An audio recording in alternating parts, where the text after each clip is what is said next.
Hi hello ನಮಸ್ತೆ, ನಾನು ರಾಜು ಅಷ್ಟೇ. ನೀವು ನೋಡ್ತಾ ಇದ್ದೀರಾ centre point Kannada YouTube channel.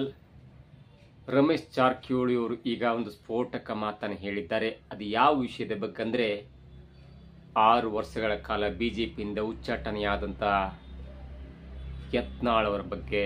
ಹಾಗಾದರೆ ಯತ್ನಾಳ್ ಅವ್ರ ಬಗ್ಗೆ ರಮೇಶ್ ಜಾರಕಿಹೊಳಿ ಅವರು ಏನಂದ್ರು? ಹೇಳಿ ಕೇಳಿ ಯತ್ನಾಳ್ ಟೀಮನ್ನು ಬ್ಯಾಕಪ್ ಮಾಡಿದಂಥ ಯತ್ನಾಳ್ ಟೀಮಿಗೆ ಸಪೋರ್ಟ್ ಮಾಡ್ತಾ ಇದ್ದಂಥ ರಮೇಶ್ ಜಾರಕಿಹೊಳಿ ಇದ್ದಕ್ಕಿದ್ದ ಹಾಗೆ ಯಾಕೆ ಅಂತ ಮಾತನ್ನ ಹೇಳಿದ್ರು.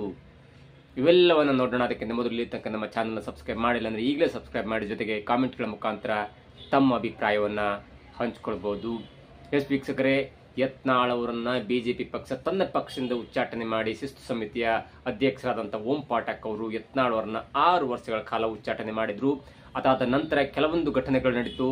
2-3 ತಿಂಗಳ ಕಾಲ ಯತ್ನಾಳ್ ಅವರು ಫ್ರೀ ಬರ್ಡ್ ಆಗಿ ವಿಜೇಂದ್ರ ಮತ್ತು ಯಡಿಯೂರಪ್ಪನ ವಿರುದ್ಧ ಹರಿಹಾಯ್ತಾನೆ ಇದ್ರು.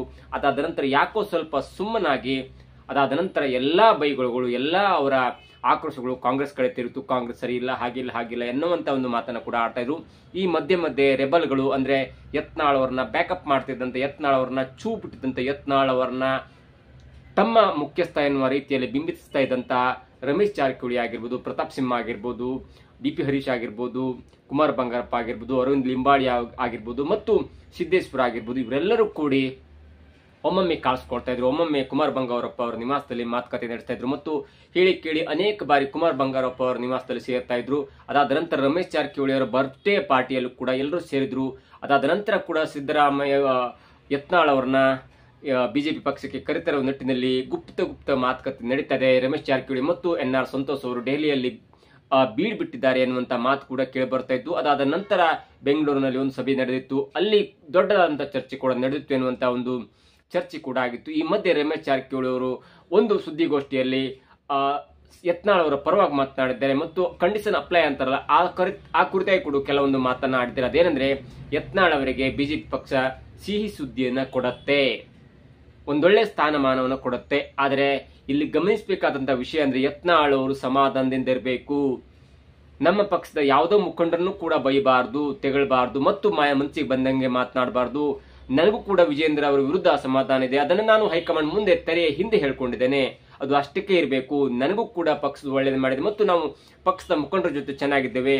ಹಾಗಾಗಿ ಯಾವುದೇ ಕಾರಣಕ್ಕೂ ಕೂಡ ಯತ್ನಾಳ್ ಅವರು ಬಾಯಿ ಬಂದಂಗೆ ಮಾತನಾಡಬೇಕು. ಜೊತೆಗೆ ಅವರು ಸಮಾಧಾನದಿಂದ ಇದ್ರೆ ಅವರಿಗೆ ಹೈಕಮಾಂಡ್ ಕೂಡ ಸಿಹಿ ಸುದ್ದಿಯನ್ನ ಕೊಡುತ್ತೆ ಮತ್ತು ಅವರಿಗೆ ಒಳ್ಳೆಯ ಸ್ಥಾನಮಾನ ಕೊಡುತ್ತೆ ಅನ್ನುವ ದೃಷ್ಟಿಯಲ್ಲಿ ಇದೀಗ ರಮೇಶ್ ಜಾರಕಿಹೊಳಿ ಅವರು ಒಂದು ಸ್ಫೋಟಕ ಸುದ್ದಿಯನ್ನ ಹರಿಬಿಟ್ಟಿದ್ದಾರೆ. ಈ ಹಿಂದೆ ಕೂಡ ರಮೇಶ್ ಜಾರಕಿಹೊಳಿ ಅವರು ದೇವೇಂದ್ರ ಫಡ್ನವೀಸ್ ಅವರನ್ನ ಮಾತುಕತೆಯ ಮುಖಾಂತರ ಅವರ ಸಂಪರ್ಕ ಮಾಡಿ ಯತ್ನಾಳ್ ಅವರನ್ನ ಬಿಜೆಪಿ ಪಕ್ಷಕ್ಕೆ ಕರಿತಾ ಇರ್ತಾರೆ ಅನ್ನುವಂತ ಒಂದು ದೊಡ್ಡ ಸುದ್ದಿ ಕೂಡ ಹರಿದಾಡಿತ್ತು. ಆದ್ರೆ ಯಾವಾಗ ದೇವೇಂದ್ರ ಫಡ್ನವೀಸ್ ಅವರು ಮಹಾರಾಷ್ಟ್ರದ ಮುಖ್ಯಮಂತ್ರಿಯಾಗಿ ಬ್ಯುಸಿ ಆಗ್ತಾರಲ್ಲ, ಆವಾಗ ದೇವೇಂದ್ರ ಫಡ್ನವೀಸ್ ಮತ್ತು ರಮೇಶ್ ಜಾರಕಿಹೊಳಿ ಅವರ ಮಧ್ಯೆ ಸಂಪರ್ಕ ಸ್ವಲ್ಪ ಕಡಿಮೆ ಆಗುವಂತಹ ಲಕ್ಷಣ ಕೂಡ ಕಂಡುಬಂತು. ಯಾಕಂದ್ರೆ ಅವರಿಗೆ ಮಹಾರಾಷ್ಟ್ರದಂತ ದೊಡ್ಡದಾದಂತ ಒಂದು ಪಕ್ಷ, ದೊಡ್ಡದಾದಂತ ರಾಜ್ಯವನ್ನು ಮುನ್ನಡೆಸಬೇಕಾಗಿ ಬಂತು. ಅದು ಶಿವಸೇನೆಯ ಜೊತೆ, ಶಿಂದೆಯವರ ಜೊತೆ ಪ್ಯಾರಲಲ್ಲಿ ಸರ್ಕಾರವನ್ನ ಮುನ್ನಡೆಸಬೇಕಾಗಿ ಬಂತು. ಹಾಗಾಗಿ ಅವರು ಆ ರಾಜ್ಯವನ್ನ ಮಾತ್ರ ಕಾನ್ಸಂಟ್ರೇಟ್ ಮಾಡ್ತಾ ಇದ್ದಾರೆ. ಜೊತೆಗೆ ಯತ್ನಾಳ್ ಅವರು ಬೇಕಾಬಿಟ್ಟಿ ವಿಜೇಂದ್ರ ಮತ್ತು ಯಡಿಯೂರಪ್ಪನವರ ವಿರುದ್ಧ ಮಾತಾಡಿ ಪಕ್ಷಕ್ಕೆ ಮುಜುಗರ ತಂದಿದ್ದಾರೆ ಅನ್ನೋ ದೃಷ್ಟಿಯಲ್ಲೂ ಕೂಡ ಅವ್ರ ಗಮನಕ್ಕೆ ಬಂದಿರಬಹುದು. ಹಾಗಾಗಿ ಅವರು ಯತ್ನಾಳ್ ವಿಷಯದಲ್ಲಿ ಫಡ್ನವೀಸ್ ರಮೇಶ್ ಜಾರಕಿಹೊಳಿ ಮಾತನ್ನ ಕೇಳಿರಕ್ಕಿಲ್ಲ. ಇವೆಲ್ಲದರಿಂದ ಮನಗಂಡಂತ ರಮೇಶ್ ಜಾರಕಿಹೊಳಿ ಇದೀಗ ಯತ್ನಾಳ್ ಅವರಿಗೆ ಒಂದು ಸಲಹೆಯನ್ನು ಕೊಟ್ಟಿದ್ದಾರೆ, ಸೂಚನೆಯನ್ನು ಕೊಟ್ಟಿದ್ದಾರೆ, ಅಭಿಪ್ರಾಯವನ್ನು ವ್ಯಕ್ತಪಡಿಸಿದ್ದಾರೆ. ಅದೇನೆಂದ್ರೆ, ಆದಷ್ಟು ನೀವು ಸಮಾಧಾನದಿಂದ ಇರಬೇಕು. ಸಮಾಧಾನವೇ ಮುಖ್ಯ. ಇಲ್ಲಿ ಏನಾದ್ರೂ ನಿಮಗೆ ಪಕ್ಷದ ವಿರುದ್ಧ ಅಸಮಾಧಾನ ಇದ್ರೆ ಅಥವಾ ಮುಖಂಡರ ವಿರುದ್ಧ ಅಸಮಾಧಾನ ಇದ್ರೆ ಹೈಕಮಾಂಡ್ ಮುಂದೆ ತೋರಿಸ್ಕೊಳ್ಬೇಕಿತ್ತು, ಹೈಕಮಾಂಡ್ ನ ನಾಯಕರಿಗೆ ಪತ್ರವನ್ನು ಬರೆಯಬೇಕಿತ್ತು. ಅದನ್ನು ಬಿಟ್ಟು ಬಾಯಿ ಬಂದಾಗ ಮಾತಾಡಿದ್ರೆ ಅದು ಸ್ವಲ್ಪ ಕಷ್ಟ ಆಗತ್ತೆ. ಇನ್ನಾದ್ರೂ ಕೂಡ ಯತ್ನಾಳ್ ಅವರು ಸಮಾಧಾನದಿಂದ ಇದ್ದರೆ ಅವರಿಗೆ ಸಿಹಿ ಸುದ್ದಿ ಬರುತ್ತೆ. ಹೈಕಮಾಂಡ್ ಕೂಡ ಸಿಹಿ ಸುದ್ದಿ ಕೊಡುತ್ತೆ. ಅವರನ್ನ ಪಕ್ಷಕ್ಕೆ ವಾಪಸ್ ಬರಬಹುದು. ಹೈಕಮಾಂಡ್ ಕೂಡ ಅವರನ್ನ ವಾಪಸ್ ಕರೆಸಿಕೊಳ್ಳುವ ನಿಟ್ಟಿನಲ್ಲಿ ಪ್ರಯತ್ನ ಮಾಡುತ್ತೆ ಅನ್ನುವ ಸಿಹಿ ಸುದ್ದಿಯನ್ನು ಕೊಟ್ಟಿದ್ದಾರೆ. ಆದ್ರೆ ಕಂಡೀಷನ್ ಅಪ್ಲೈ ಅಂತ ಹೇಳ್ತಾರಲ್ಲ, ಆದ್ರೆ ಅದೇನಂದ್ರೆ ಯತ್ನಾಳ್ ಅವರು ಸಮಾಧಾನದಿಂದ ಇರಬೇಕು ಎನ್ನುವ ಮಾತನ್ನ ಕೂಡ ಹೇಳಿದ್ರು ರಮೇಶ್ ಜಾರಕಿಹೊಳಿ. ಈ ಮಧ್ಯೆ ಪತ್ರಕರ್ತರು ಒಂದು ಕ್ವಶನ್ ಕೇಳ್ತಾರೆ.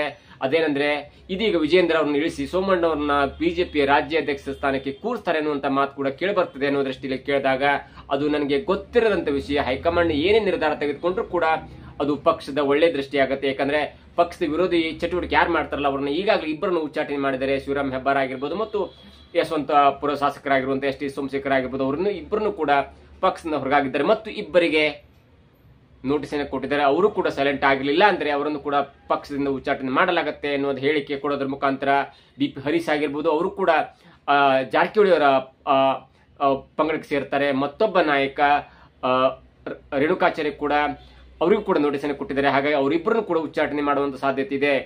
ಯಾವಾಗಂದ್ರೆ ಅವರು ಕೂಡ ಶಾಂತತೆಯಿಂದ ಇರಬೇಕು. ಯಾವುದೇ ಕಾರಣಕ್ಕೆ ಪಕ್ಷದ ವಿರೋಧ ಚಟುವಟಿಕೆ ಮಾಡಿಕೊಂಡಿದ್ರೆ ಅಥವಾ ಗುಂಪುಗಾರಿಕೆಯನ್ನು ಮಾಡಿದ್ರೆ ಅವರನ್ನು ಕೂಡ ಪಕ್ಷದಿಂದ ಉಚ್ಚಾಟನೆ ಮಾಡುವ ಸಾಧ್ಯತೆ ಇದೆ ಎನ್ನುವ ಒಂದು ಸ್ಫೋಟಕ ಹೇಳಿಕೆಯನ್ನು ರಮೇಶ್ ಜಾರಕಿಹೊಳಿ ಹೇಳಿದ್ದಾರೆ. ಇವೆಲ್ಲವನ್ನು ನೋಡ್ತಾ ಇದ್ರೆ ವಿಜಯೇಂದ್ರ ಅವರನ್ನ ಪಕ್ಷದ ಅಧ್ಯಕ್ಷ ಸ್ಥಾನದಿಂದ ಇಳಿಸಿ ಸೋಮಣ್ಣನವ್ರನ್ನ ಮತ್ತೆ ಪಕ್ಷದ ಅಧ್ಯಕ್ಷಕ್ಕೆ ಅಂದ್ರೆ ಅವರನ್ನ ಅಧ್ಯಕ್ಷ ಸ್ಥಾನಕ್ಕೆ ಕೂರಿಸ್ತಾರ ಅಥವಾ ಕೂರಿಸುವ ಒಂದು ನಿಟ್ಟಿನಲ್ಲಿ ಕ್ರಮ ಕೈಗೊಂಡ್ರು ಕೂಡ ಸೋಮಣ್ಣನವರು ಒಳ್ಳೆಯ ಸ್ಥಾನಮಾನವನ್ನು ಬಿಟ್ಟು ಕೇಂದ್ರ ಸಚಿವ ಸಂಪುಟದಲ್ಲಿ ಒಳ್ಳೆಯ ರೈಲ್ವೆ ಖಾತೆಯ ರಾಜ್ಯ ಸಚಿವರಾಗಿದ್ದಾರೆ. ಅದನ್ನ ಬಿಟ್ಟು ಅವರು ರಾಜ್ಯಕ್ಕೆ ಮರಳುತ್ತಾರೆ. ರಾಜ್ಯಕ್ಕೆ ಮರಳಿದರೆ ಯಡಿಯೂರಪ್ಪನವರ ಕುಟುಂಬ ಮತ್ತೆ ಸೋಮಣ್ಣನವರಿಗೆ ಸಪೋರ್ಟ್ ಮಾಡುತ್ತೆ. ಈಗಾಗಲೇ ಯಡಿಯೂರಪ್ಪ ಮತ್ತು ಸೋಮಣ್ಣನವರ ಕುಟುಂಬದ ಮಧ್ಯೆ ದೊಡ್ಡ ಬಿರುಕು ಉಂಟಾಗಿದೆ. ಹೇಗೆ ಈಶ್ವರಪ್ಪನವರು ಬಾಯಿ ಬಂದಂಗೆ ಮಾತಾಡಿ ಪಕ್ಷದಿಂದ ಹೊರಗಾಕಪಟ್ಟಲ್ಲ, ಹಾಗೆ ಸೋಮಣ್ಣನ ಮತ್ತು ವಿಜಯೇಂದ್ರ ಅವರ ಮಧ್ಯೆ ದೊಡ್ಡ ಬಿರುಕು ಉಂಟಾಗಿದೆ. ಅದರಲ್ಲೂ ಸೋಮಣ್ಣನವರ ಮಗ ಮತ್ತು ವಿಜಯೇಂದ್ರ ಅವರ ಜೊತೆ ದೊಡ್ಡ ಕಂದಕ ಉಂಟಾಗಿದೆ. ಹಾಗಾಗಿ ಇವೆಲ್ಲವನ್ನು ಗಮನದಲ್ಲಿ ಇಟ್ಕೊಂಡು ಹೈಕಮಾಂಡ್ ಕೂಡ ಅಳೆದು ತೂಗಿ ಒಂದು ನಿರ್ಣಯಕ್ಕೆ ಬರುವಂತ ಸಾಧ್ಯತೆ ಇದೆ. ಜೊತೆಗೆ JP ನಡ್ಡಾ ಅವರು ಕೂಡ ವಿಜಯೇಂದ್ರ ಅವರನ್ನ ಮೀಟ್ ಆಗಿದ್ದಾರೆ. ಪಕ್ಷದ ಒಳಗಿನ ಒಂದು ಆಂತರಿಕ ಬಿಕ್ಕಟ್ಟು ಆಂತರಿಕ ಚರ್ಚೆಯನ್ನ ಮಾಡಿದ್ದಾರೆ. ಹಾಗಾಗಿ ವಿಜಯೇಂದ್ರ ಅವರನ್ನ ಸದ್ಯಕ್ಕೆ ಪಕ್ಷದ ಅಧ್ಯಕ್ಷ ಸ್ಥಾನದಲ್ಲಿ ಮುಂದುವರಿಸುವಂತ ಎಲ್ಲಾ ಲಕ್ಷಣ ಕೂಡ ಕಂಡು ಬರುತ್ತದೆ. ಎಲ್ಲೇ ತನಕ DK ಶಿವಕುಮಾರ್ ಅವರು KPCC ಅಧ್ಯಕ್ಷರಾಗಿರ್ತಾರಲ್ಲ ಅಲ್ಲೇ ತನಕ ವಿಜಯೇಂದ್ರ ಅವರು ರಾಜ್ಯ ಬಿಜೆಪಿ ಘಟಕದ ಅಧ್ಯಕ್ಷರಾಗಿರ್ತಾರೆ. ಒಂದು ವೇಳೆ DK ಶಿವಕುಮಾರ್ ಅವರು ರಾಜ್ಯಾಧ್ಯಕ್ಷ ಸ್ಥಾನಕ್ಕೆ ರಿಸೈನ್ ಮಾಡಿ ಪಕ್ಷದ ಅಂದ್ರೆ ಕಾಂಗ್ರೆಸ್ ಪಕ್ಷದ ಮುಖ್ಯಮಂತ್ರಿ ಆದ್ರೆ ಅಂದ್ರೆ ರಾಜ್ಯದ ಮುಖ್ಯಮಂತ್ರಿ ಆದ್ರೆ ಆಗ ಮುಂದೆ ಕಾಂಗ್ರೆಸ್ ಪಕ್ಷ ಯಾವ ವ್ಯಕ್ತಿಯನ್ನು ರಾಜ್ಯಾಧ್ಯಕ್ಷರನ್ನಾಗಿ ಮಾಡ್ತಾರೆ ಎನ್ನುವುದರ ಮೇಲೆ ವಿಜಯೇಂದ್ರ ಅವರ ಬದಲಾವಣೆ ಆಗಬಹುದು ಎನ್ನುವಂತ ಮಾತುಗಳು ಕೂಡ ಕೇಳಿ ಬರ್ತವೆ. ಇವೆಲ್ಲವನ್ನು ನೋಡ್ತಾ ಇದ್ರೆ ಮುಂಬರುವ ದಿನಗಳಲ್ಲಿ ಯತ್ನಾಳ್ ಅವರಿಗೆ ಮತ್ತೆ ಸಿಹಿ ಸುದ್ದಿಯನ್ನು ಕೊಡುತ್ತಾ ಹಿಂದೂ ಕಾರ್ಯಕರ್ತರನ್ನು ಒಗ್ಗಟ್ಟಾಗಿ ಮಾಡುವ ನಿಟ್ಟಿನಲ್ಲಿ ಬಿಜೆಪಿ ಹೈಕಮಾಂಡ್ ಒಂದೊಳ್ಳೆ ನಿರ್ಧಾರವನ್ನು ಮಾಡುತ್ತಾ ಎನ್ನುವುದು ಕೂಡ ಕಾದು ನೋಡಬೇಕಾಗಿದೆ. ಇವೆಲ್ಲವನ್ನು ನೋಡ್ತಾ ಇದ್ರೆ ಈಗ ಸದ್ಯಕ್ಕೆ ಎಲ್ಲವೂ ಗೊಂದಲಾಗಿದೆ. ವಿಜಯೇಂದ್ರ ಅವರು ಇಳಿತಾರ, ಅವ್ರ ಜಾಗದಲ್ಲಿ ಸೋಮಣ್ಣನವರು ಬರ್ತಾರ, ಸೋಮಣ್ಣನವರು ಬಂದ್ರೆ ಯತ್ನಾಳ್ ಅವ್ರನ್ನ ಬರ್ಲಿಕ್ಕೆ ಸುಲಭವಾಗುತ್ತೆ ಎನ್ನುವ ಮಾತು ಕೂಡ ಈಗ ಕೇಳಿ ಬರ್ತಾ ಇದೆ. ಒಂದು ವೇಳೆ ಸೋಮಣ್ಣನವರು ರಾಜ್ಯಾಧ್ಯಕ್ಷರಾಗಿ ಆಯ್ಕೆಯಾದ್ರೆ ಆಗ ಯತ್ನಾಳ್ ಅವರು ಬಿಜೆಪಿ ಪಕ್ಷಕ್ಕೆ ವಾಪಸ್ ಬರುವಂತ ಎಲ್ಲ ಸಾಧ್ಯತೆ ಕೂಡ ಇದೆ. ಇಲ್ಲೇ ತನಕ ವಿಜಯೇಂದ್ರ ಅವರೇ ಅಧ್ಯಕ್ಷ ಸ್ಥಾನದಲ್ಲಿ ಇರ್ತಾರಲ್ಲ ಅಲ್ಲೇ ತನಕ ಯತ್ನಾಳ್ ಅವರಿಗೆ ಬಿಜೆಪಿಗೆ ಬರುವುದು ಸ್ವಲ್ಪ ಕಷ್ಟ ಅಂತಾನೆ ಹೇಳ್ಬೋದು. ಇದಾಗಿತ್ತು ಇವತ್ತಿನ ವಿಶೇಷ. ನೋಡ್ತಾ ಇರಿ centre point Kannada YouTube channel.